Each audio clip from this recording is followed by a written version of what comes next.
2013 की शुरुआत में नायका बहुत चैलेंजिंग टाइम से गुजर रही थी। उनकी टीम के 7 में से 5 मेंबर्स ने एक साथ ही स्टार्टअप को छोड़ दिया था और उस वक्त उनके पास ऑन एन एवरेज दिन के सिर्फ 10-15 ऑर्डर ही आते थे। यहाँ तक कि 50 से ज़्यादा इन्वेस्टर्स ने इनके ऑनलाइन ब्यूटी ब्रांड के आइडिया को रिजेक्ट कर दिया था।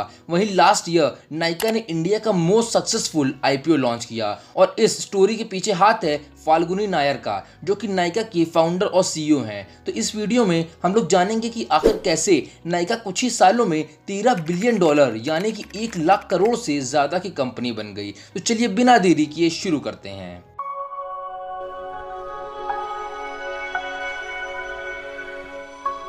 फाल्गुनी नायर ने अपने प्रोफेशनल करियर की शुरुआत साल 1993 में कोटक महिंद्रा बैंक से करी थी और गुजराती फैमिली होने की वजह से उनके अंदर फाइनेंस की नॉलेज नेचुरली थी। लेकिन 1994 में एक ऐसा मोमेंट आया फाल्गुनी की लाइफ में जब उनके हस्बैंड संजय नायर, जो कि सिटी बैंक में जॉब कर रहे थे, उनकी पोस्टिंग लंदन में हो गई और फाल्गुनी ने डिसाइड किया कि वह भी उनके साथ लंदन जाएंगी। तब उदय कोटक, जो कि फाउंडर और सीईओ थे कोटक महिंद्रा फाइनेंस के, उन्होंने देखा कि फाल्गुनी बहुत टैलेंटेड और हार्ड वर्किंग थी कंपनी के साथ और वह कंपनी के लिए एक एसेट से कम नहीं थी और वह फाल्गुनी को ऐसे नहीं जाने दे सकते थे। तो उन्होंने फाल्गुनी को बहुत कन्विंस किया रुकने के लिए, but Falguni don't want this life. उन्होंने साफ इनकार कर दिया। तब एट लास्ट उदय कोटक ने डिसाइड किया कि अगर फाल्गुनी कोटक महिंद्रा में नहीं रुकना चाह रही है तो कोटक महिंद्रा को फाल्गुनी के साथ ही भेज दिया जाए, क्योंकि यही सबसे बड़ी अपॉर्चुनिटी थी कोटक महिंद्रा के पास अपने आप को एक्सपैंड करने की। और उसका पूरा फायदा उठाया उदय कोटक ने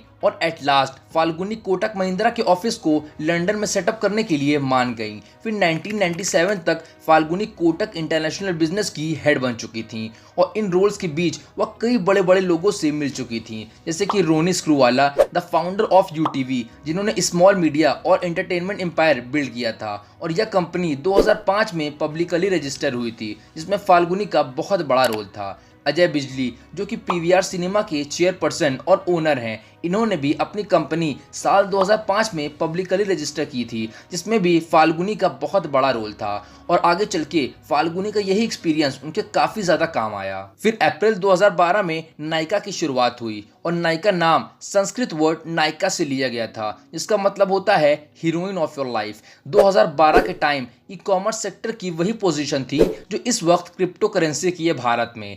कई स्कैम्स और पिटफॉल की वजह से लोग ई कॉमर्स साइट पर बिल्कुल ट्रस्ट नहीं कर रहे थे। यहाँ तक कि फ्लिपकार्ट और स्नैपडील जैसे ब्रांड भी उस वक्त स्ट्रगल कर रहे थे लोगों में ट्रस्ट बिल्ड करने के लिए। और जब फाल्गुनी ने लोगों को अपने ई कॉमर्स ब्रांड के बारे में बताया तो ज़्यादातर लोगों का यही कहना था कि ब्यूटी प्रोडक्ट का कोई भी मार्केट नहीं है और ब्यूटी प्रोडक्ट को ऑनलाइन बेचना एक तरह से इम्पॉसिबल है। लेकिन दूसरे लोगों के ओपिनियन सुनने की बजाय फाल्गुनी अपने प्लान पर पूरी तरह से स्टिक रही और उनका एक ही प्लान था, इंडिया की यंग वुमेन्स को ब्यूटी के बारे में एजुकेट करना। फाल्गुनी के पास टेक का कोई भी एक्सपीरियंस नहीं था। वो एक स्ट्रैटेजिस्ट और विजनरी लीडर थी, तो उनको एक सीटीओ की बहुत ज़्यादा नीड थी जो उनके टेक साइट को हैंडल कर सके। स्टार्टअप के शुरुआत में 3 महीने के अंदर नायका के कई कंजिक्यूटिव चीफ टेक्निकल ऑफिसर्स ने जॉब को क्विट कर दिया था। कंपनी को शुरुआत में दिन के 10-15 ऑर्डर डिलीवर करने में भी बहुत ज़्यादा स्ट्रगल करना पड़ रहा था और कई बार तो गुस्से में कस्टमर्स उनको फ़ोन करके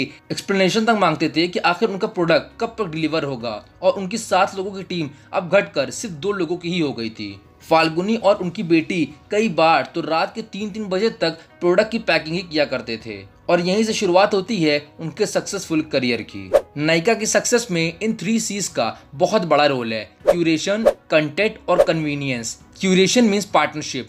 फाल्गुनी ने कई फॉरेन ब्रांड्स को अप्रोच किया कि वह अपने प्रोडक्ट को इंडिया में सेल करें और इसी तरह नायका स्टॉप एंड शॉप बन गया कॉस्मेटिक्स का। और आज के वक्त में नायका के पास 2 लाख से ज़्यादा प्रोडक्ट्स हैं 2500 ब्रांड्स के। नेक्स्ट सी है कंटेंट।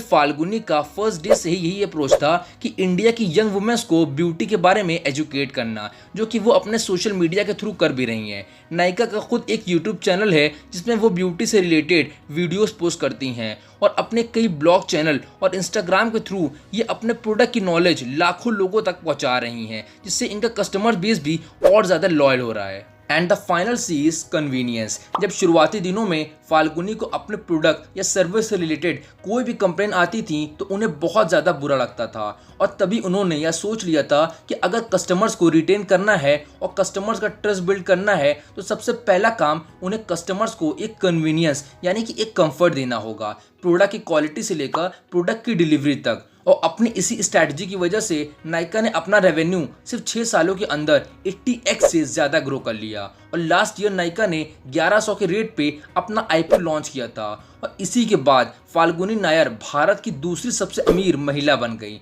और आज की डेट में इनकी नेटवर्थ 30,000 करोड़ से ज़्यादा की है। दोस्तों, क्या आपने नायका के आईपीओ में इन्वेस्ट किया था या नहीं, कमेंट सेक्शन में ज़रूर बताइएगा। और स्टार्टअप और बिजनेस से रिलेटेड ऐसी और इन्फॉर्मेटिव वीडियोज़ के लिए चैनल को ज़रूर से सब्सक्राइब कर लें।